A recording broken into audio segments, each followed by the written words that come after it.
Y entonces la depresión va a aparecer por episodios que a veces no tienen una causa que los precipite, no hay un gatillo disparador del episodio depresivo o no lo podemos precisar, y en otros casos sí hay un gatillo disparador que puede ser una pérdida que va a disparar la sintomatología de la depresión. Esto hace que en muchas ocasiones los médicos pierdan o perdamos, o los terapeutas perdamos el tiempo tratando de buscarle chichis a las culebras para ver de dónde viene el signo o de dónde viene el síntoma de la depresión, cuando o viene del aspecto bioquímico o sobreviene de una pérdida de un duelo o es la consecuencia fatal y final del estrés.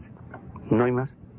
Si la depresión no va a venir porque haya una crisis en el Golfo Pérsico, o porque se acabe Big Brother, o porque Fabirucci se cambie de estación, o por alguna otra razón.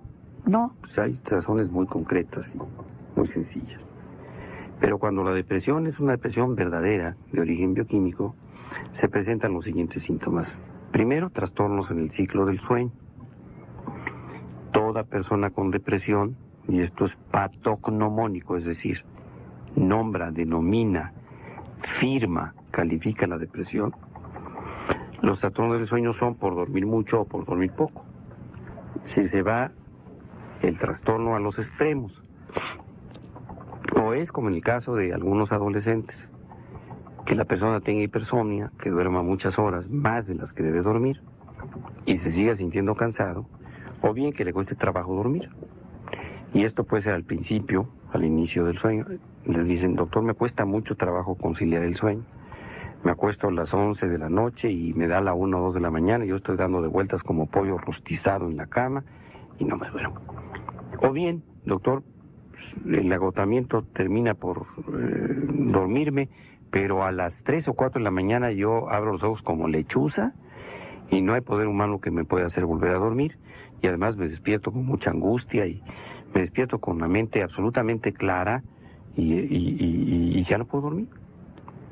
Y si lo logro, pues es en la madrugada cuando ya me tengo que ir a trabajar y entonces me siento de la fregada porque me siento muy cansado y esto me está llevando al caos. O bien, la persona se duerme más o menos a su hora, no despierta en la madrugada, pero al despertar por la mañana se siente molido y dice, doctor, me despierto como si no hubiera yo dormido, o me despierto tanto o más cansado que en la noche y me duele todo. Eso le llamamos insomnio terminal, aunque la persona duerme pero no descansa. Esto es el primer síntoma de la depresión. El segundo síntoma son los trastornos del apetito de comer, porque hay otros apetitos. Aquí la persona también está en ambos polos. En términos generales, los adultos con depresión pierden el apetito y consecuentemente bajan de peso. Pero hay, sobre todo en el caso de las mujeres, a las que les pasa al revés. La depresión, sobre todo cuando es acompañada por angustia, les hace desarrollar hambre compulsiva. Hay necesidad de aliviar los síntomas de la depresión comiendo hidratos de carbono, que son los azúcares y las harinas, y se alivia temporalmente por unos minutos o por unas horas el sentimiento depresivo, y entonces la mujer, sobre todo, repito, la mujer, quiere comer chocolates, o galletas, o cacahuates, o dulces, y dicen así, es que como que necesito algo dulce. La teobromina del chocolate, bueno, pues es el compensador de la falta de serotonina más frecuente. Incluso es algo que está también incluido en otros signos y síntomas que afectan el estado de ánimo de las personas, en este caso de las mujeres, como en el síndrome premenstrual. La baja de los estrógenos del síndrome premenstrual y la retención de líquidos por fallas de la aldosterona hacen que la mujer tenga un hambre peculiar de hidratos de carbono, sobre todo de chocolates.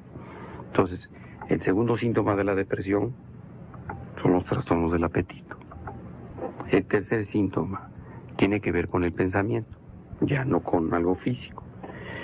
Los pensamientos de la persona con depresión se hacen lentos. Todos tenemos un ritmo, una frecuencia, una velocidad de pensamiento. Y a veces el pensamiento aparece lentificado. Y esta lentificación se nota porque incluso el paciente se percata de que le cuesta, y así lo manifiesta, le cuesta trabajo pensar. Y los demás también lo dicen, no, pues anda como penitente, o anda muy en la lenta, o anda en la pentonta, o anda mal y no capta. Entonces el tercer síntoma, lo vamos a seguir viendo, son los trastornos por lentitud del pensamiento.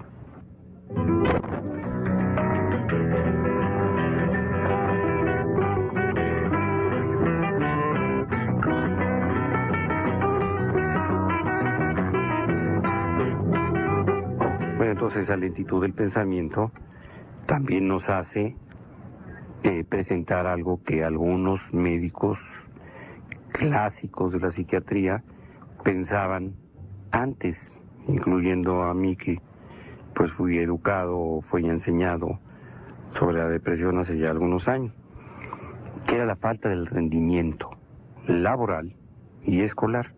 Y esto es absolutamente real. Pero no nada más es la falta de rendimiento, sino el origen de esa falta de rendimiento. Uno de los orígenes de esa falta o disminución del rendimiento laboral o escolar es precisamente la lentitud del pensamiento.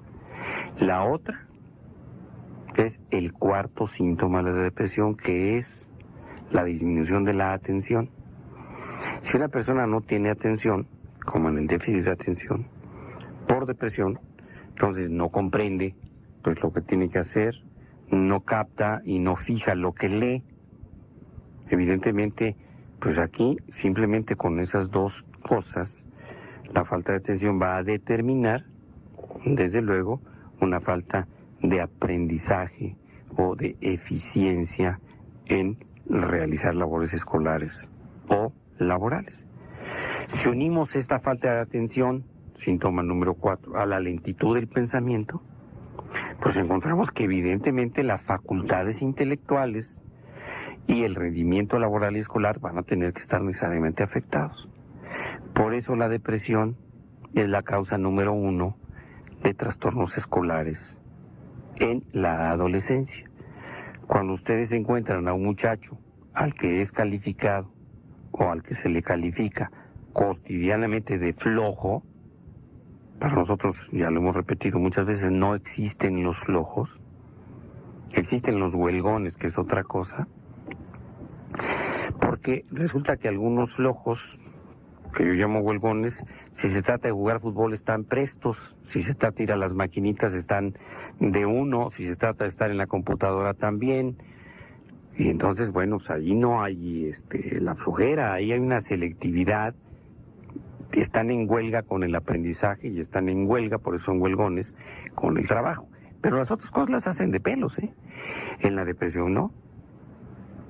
En la depresión la pérdida de rendimiento, causada por la lentificación del pensamiento y por la falta de atención, es en todo. Es en la escuela, es en la casa, es en el sexo, es con los chavos, es en viendo la tele. Oye, ¿y qué viste en la tele? Pues no me acuerdo. ¿De qué se trató la película? Pues eran unas chavas que... No, pues no me acuerdo bien. Oye, ¿qué estabas leyendo ahorita? No, pues no sé, creo que era algo de López Obrador, pero no me acuerdo. Sí, aguas, porque ahí es en todos los ámbitos. ¿Qué te dijo ayer tu novia? Pues no, pues es que se me fue la onda, estaba yo como ido. Entonces, en todas las áreas.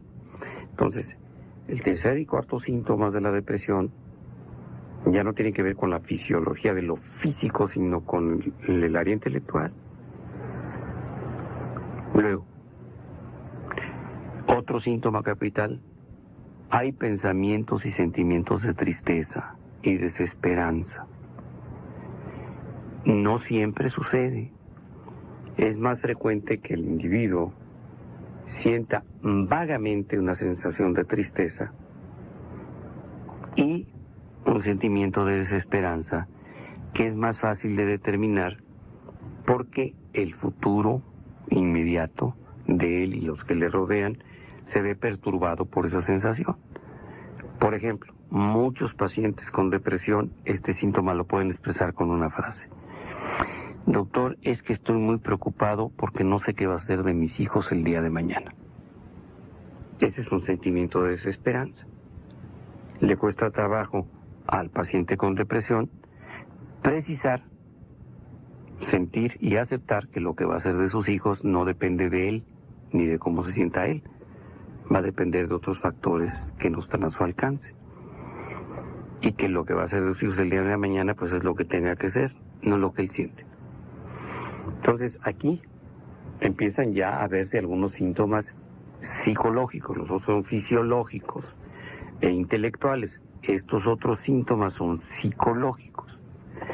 A estos sentimientos de tristeza y desesperanza se van a unir, este es otro síntoma, sentimientos de culpa exagerados y autorreproches.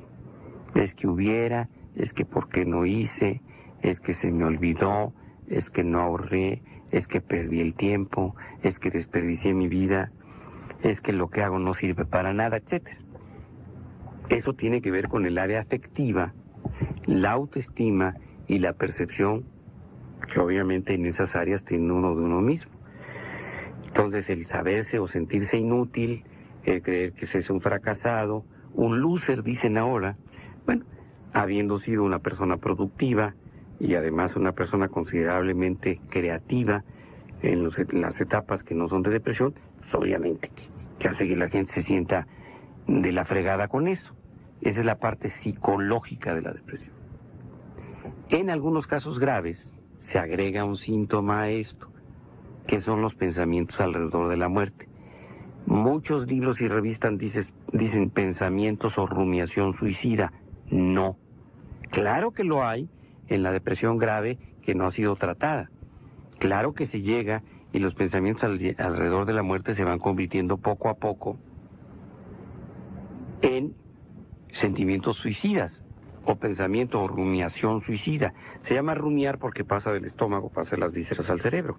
Como en los rumiantes la comida pasa del estómago a la boca. ¿Qué es lo que pasa? La persona empieza a decir que no tiene caso vivir, que así no vale la pena vivir, o que sería mejor no vivir que vivir así. Otras veces, y esto es lo más frecuente, y muchos médicos no lo dicen, la persona piensa que está enferma, o se siente enferma y piensa que eso la va a conducir a la muerte. En innumerables casos de depresión, el enfermo cree que va a tener cáncer y, curiosa y peligrosamente, efectivamente la depresión lleva a muchas personas a abatir su respuesta inmunológica y a tener cáncer. Entonces, no son hipocondriacos, se sienten mal. El malestar lo somatizan, es decir, lo pasan al cuerpo y en muchas ocasiones llega a ser tan grave que puede ser un cáncer, como es el caso de los cánceres de mama, nada más para poner un ejemplo. Aquí por ahí hay una llamada de alguien que afirma o que pregunta si el asma puede ser por depresión, y en los niños efectivamente muchos casos de sintomatología asmatiforme o asmática en el niño se curan con un antidepresivo. Ese es otro síntoma que afecta el área afectiva.